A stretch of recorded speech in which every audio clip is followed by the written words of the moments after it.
masih bisa diberikan kesempatan kesehatan untuk kumpul di Puskesmas Jumantono dalam rangka melaksanakan pemeriksaan, jadwal pemeriksaan. Lampu nih, udah. Lampu nih beri. Lanjut nih Bapak Ibu, ada yang sakit? Ada yang hari ini tidak bisa hadir, Bu? Ada. Sinten? Mbak Yulo, Yusami. Bu Widati, Bu Endang. Bu Sri Mawarse itu nggak bisa tindakan, Bu? Boten. Sing betotak kan Bu. Maksudnya ngeten, hari ini kan cukup diantar ke sini, dijipuk darai di Beto Mantuk kali. Pak Ngadio? Ada. Bu Sumini saja almarhum itu habis dari Oknam ke sini, tak ambil darahnya di mobil saja nggak apa-apa loh, Bu. Karena apa? Eman-eman gitu loh. Di rumah sakit nggak diselenggarakan pemeriksaan ini. Jadi monggo kalau ada yang nganter jenengan WA nanti ke sini diambil darahnya. Tok kalau nggak bisa jalan ke sini nanti tak ambil di depan sana, nanti terus kondur. Bu Suya kuwi ya. Eman-eman, Bu. Monggo. Sinten meleh sing mboten hadir hari ini? Sedaya sangat nggih. Makanya masih ada yang prolanis hanya pemeriksaan itu masih banyak, cuman yang di kita yang setiap ikut klub senam kegiatannya saged rawuh sedaya nggih. Nggih, alhamdulillahirabbil alamin, Bu. Pada pagi hari ini karena acaranya tentang pemeriksaan laborat, kenapa toh harus diperiksa laborat setiap 6 bulan sekali, bahkan yang meriksa dari Rahanu. Kantornya Rahanu perso di mana, Bu? Bunda Ngerjo. Perbatasan Karanganyar dengan Solo, berarti pon jauh. Oke, jadi kenapa nanti akan kita jelaskan. Jadi haknya sama, baik hipertensi dan DM nanti akan diperiksa laborat. Sampun puasa Bapak Ibu. Sampun nggih, puasanya dari jam 10. Boleh minum air putih. Jadi ingat Ibu, almarhumah Bu Sri itu yang paling nggak bisa pipis. Pipisnya kok ngomah. Sampai nggak bisa pipis di sini, Bu, dijiat-jiat gitu ya, nggak bisa keluar nih. Sampai sangu dari rumah, ada pipis yang bisa di rumah.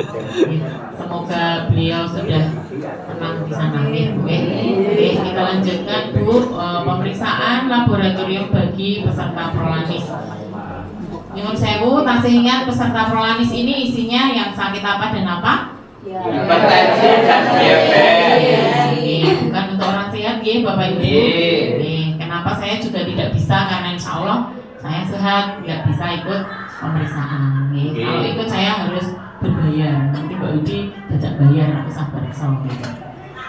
Tujuannya seperti ini Bapak Ibu, untuk memantau kondisi kesehatan pasien yang kronis. Jadi karena sudah kronis karena pengelolaan penyakit kronis adalah prolanis, berarti yang diperiksa di sini adalah yang sudah kronis. Kemudian mendeteksi perubahan kondisi kesehatan secara dini.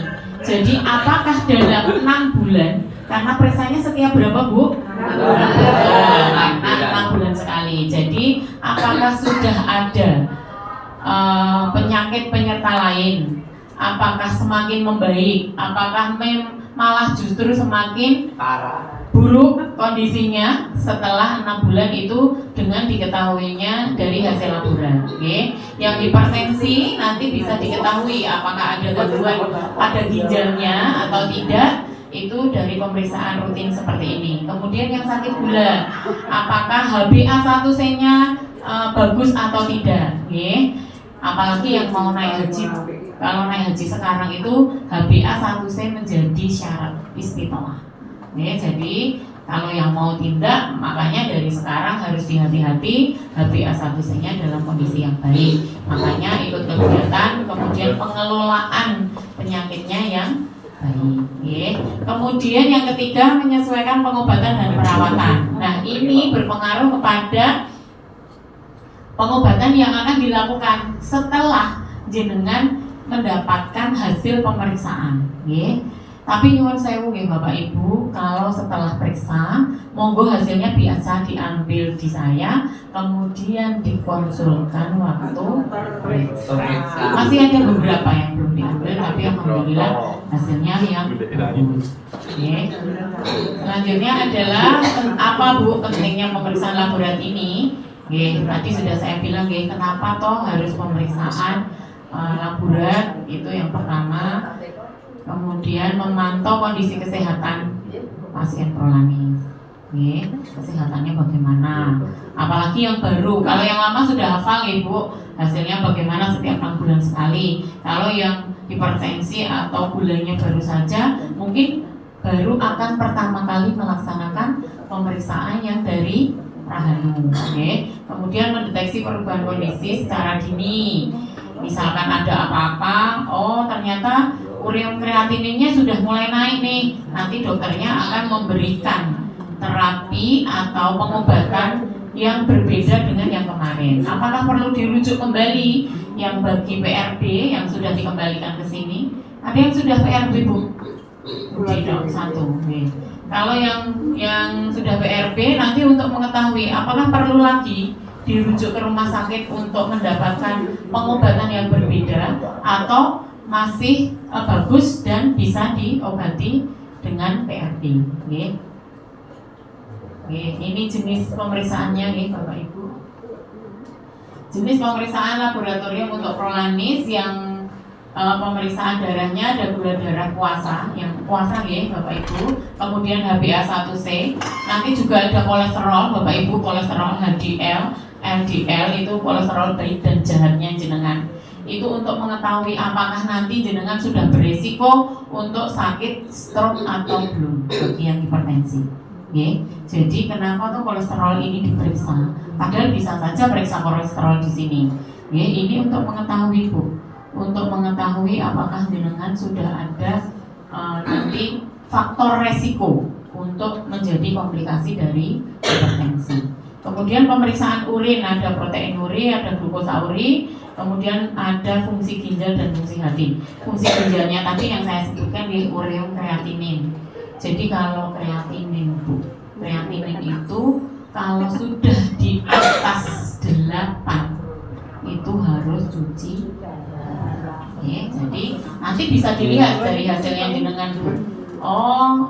Ureum kreatinin saya berapa ya? Nanti bisa dikonsulkan dengan dokternya. Bu, pripun kondisi ginjal saya, masih kondisinya masih bagus atau bagaimana gitu. Nanti biar dijelaskan dari hasil laborat yang jenengan terima. Kemudian ada proteinuri. Apakah sudah ada kandungan protein dalam urin?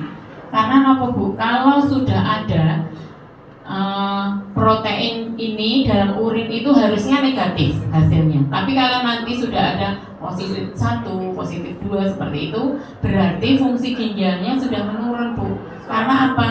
Ginjalnya sudah tidak bisa menyaring protein lagi. Jadi proteinnya bisa keluar lewat urin. Kemudian glukosauri sama. Apakah ada kandungan gula dalam urinnya atau tidak? Nanti bisa dilihat dari hasil pemeriksaan urinnya. Nah, kenapa toh Bu?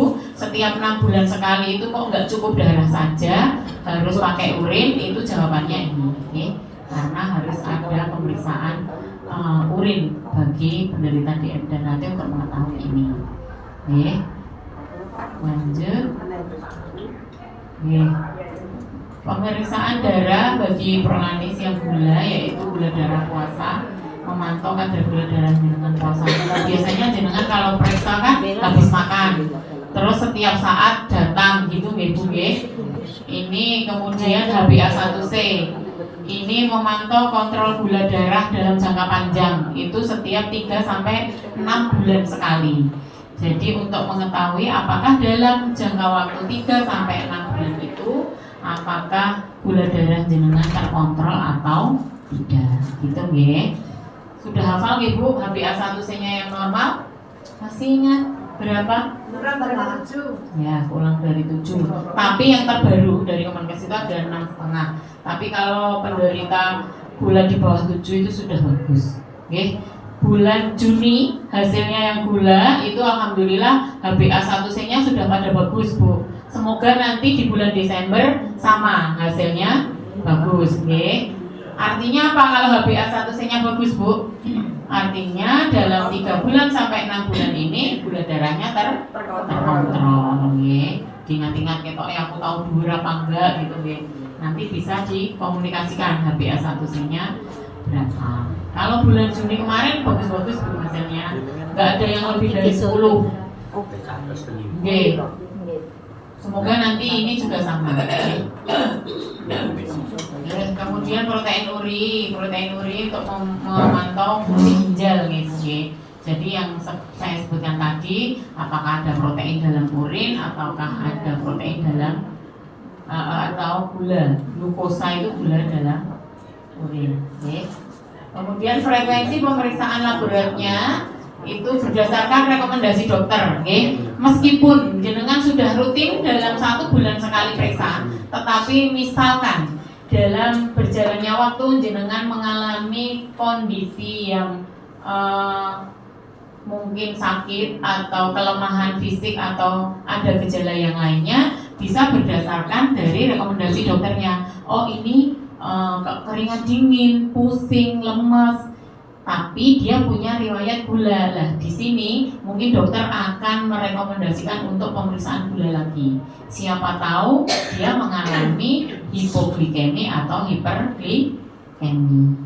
Masih ingat dijelaskan Bu Dokter Lili bagaimana kalau mengalami hipoglikemi Bapak Ibu? Misalkan gula darah jenengan ngedrop, apa yang pertama kali jenengan lakukan? Minum teh manis. Oke, kalau tidak ada teh manis, silakan makan permen ya. Oke, berarti diingat-ingat nggih.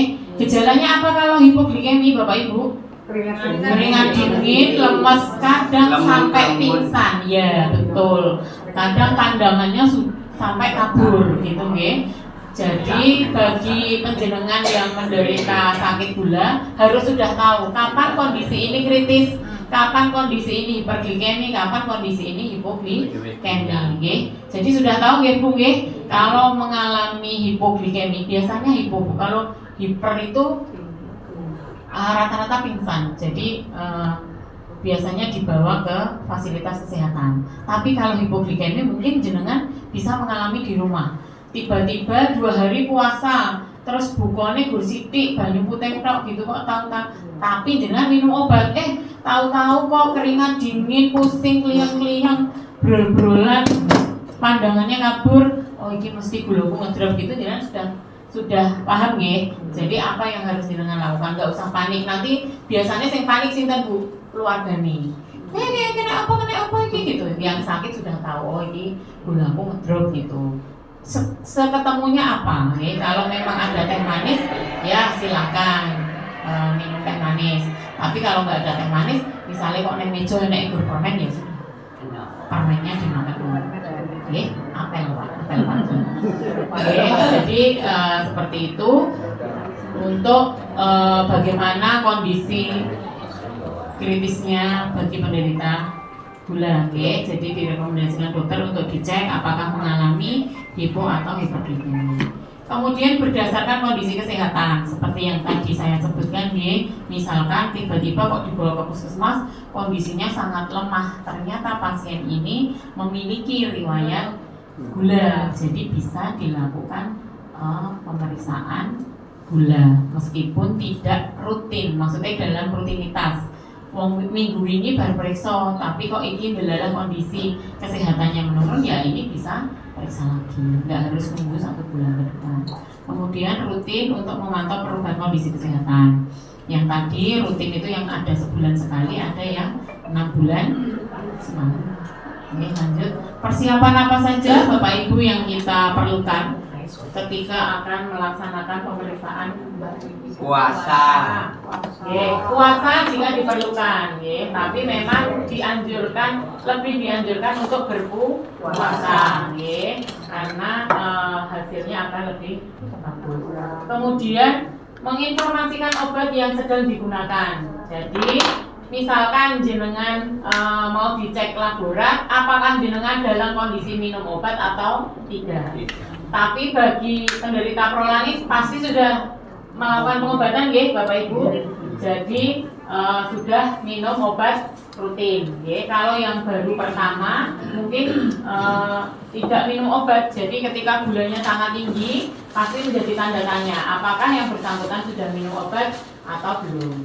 Kemudian mengikuti instruksi dokter. Jadi kalau misalkan Bu nanti puasanya 10 jam tapi boleh minum air putih gitu ya harus sesuai. Boleh minumnya bukan minum teh atau minum minuman yang lain ya Bapak Ibu, tapi minumnya teh. Jadi akan diinformasikan apa saja yang perlu dipersiapkan sebelum melaksanakan pemeriksaan laboratorium.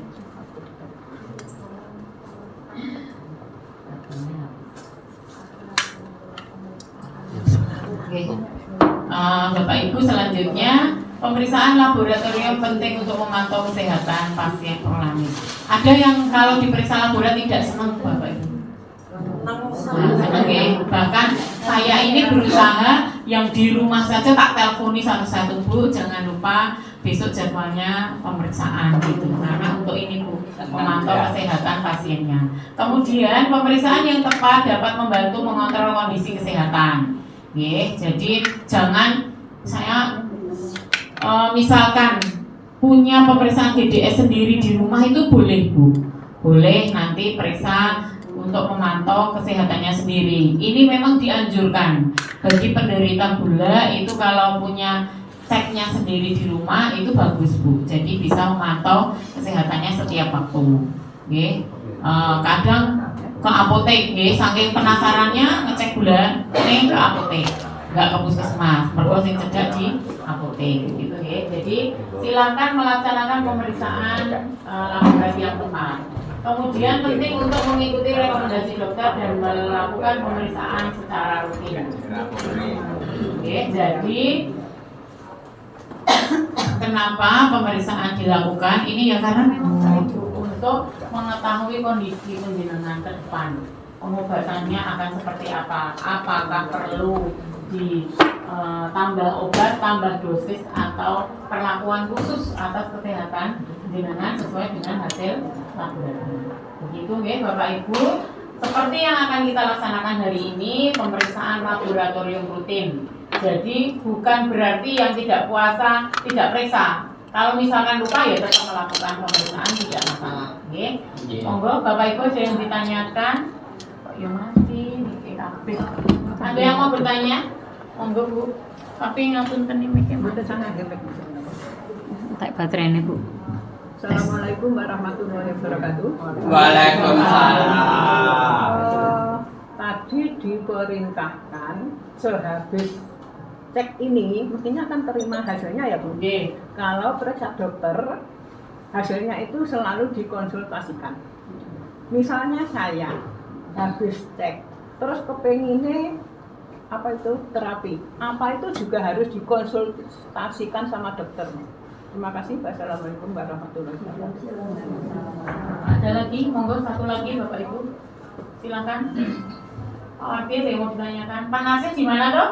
Oh di pojok. Ada yang mau ditanyakan? Pak Marno mana? Oh ada di pojok. Pak Marsen. Monggo, ada yang ditanyakan Bapak Ibu? Nggih Pak, monggo. Dulu saya periksa itu hasilnya belum saya dapat tuh gimana? Oh ya, berarti belum diambil ke saya. Aku nangis. Bapak Ibu disampaikan kembali untuk Bu Darti dulu kami jawab. Pemeriksaan itu kan meskipun jenengan tahu hasilnya, tahu batasannya, oh normalnya sekian batasnya, kemudian yang tidak normal sekian. Tetapi apakah jenengan benar-benar paham tentang normalnya dan tidak normalnya? Kalau saran kami sebaiknya memang semua hasil laboratorium yang jenengan terima itu dikonsultasikan. Untuk apa tadi? Tujuannya tadi untuk memantau.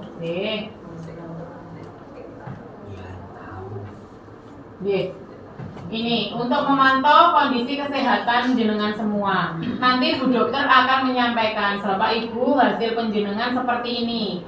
jenengan seperti ini tuh akan dijelaskan. Dan hubungannya dengan terapi, misalkan ibu, Bu, ini hasil laboratorium jenengan begini. Nah, ketika jenengan ada keluhan lain untuk yang perlu dilaksanakan terapi, itu dokter akan merekomendasikannya, Bu. Tetapi memang harus dikonsultasikan terlebih dahulu. Nanti setelah hasil laboratoriumnya dikonsultasikan, sudah mendapatkan jawabannya, misalkan Bu Darti, Bu, jenengan niki kondisinya sehat, hasil laboratoriumnya bagus, kontrol lagi sebulan sekali nggih, Bu. Nah, sebelum sebulan jenengan sudah mau terapi, misalkan ada keluhan pegelinu dan lain sebagainya, boleh, Bu, tanpa harus mengkonsultasikan lagi hasil laboratorium yang kemarin. Gitu nggih. Jadi monggo hasil laboratorium tetap harus dikonsultasikan. Kemudian kapan hasil laboratorium penjenengan akan diberikan? Bapak Ibu biasanya kalau setelah 1 minggu ada kegiatan lagi. Kalau sudah jadi biasanya kami yang membagikan. Okay? Kalaupun misalkan hari itu jenengan berhalangan untuk mengikuti pelaksanaan senam, bisa menghubungi ke saya, okay? Karena hasilnya ada di saya. Okay? Jadi jangan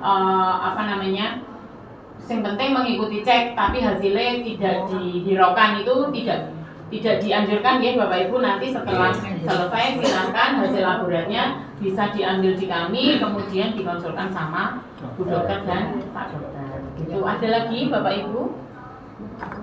Monggo yang mau bertanya. Kalau tidak ada, alhamdulillah Mbaknya yang dari Rahanu sudah hadir. Sekali lagi Bapak Ibu kami mohon tidak perlu berebut. Dan satu lagi, setelah nanti jenengan mengumpulkan urin di sini yang sudah disediakan di kotak, baru akan kami sampaikan di iya, nanti akan kami aturi snacknya.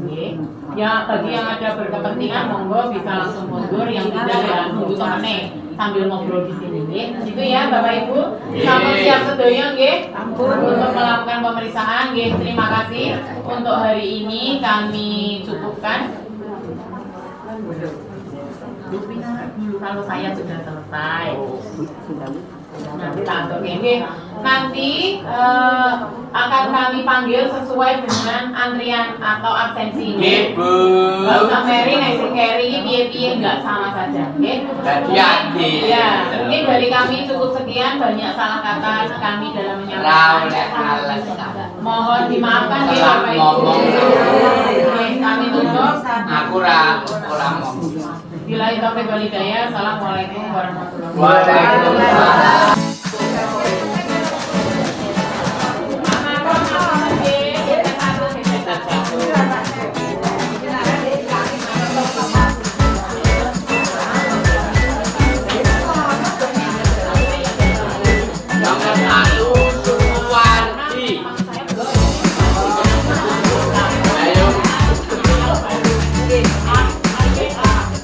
Nomor 2 Mariam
Dan ini ke Pak Larso. Dia kasih ini bajunya baik. Pak Larso satu ini ya. Halo, halo.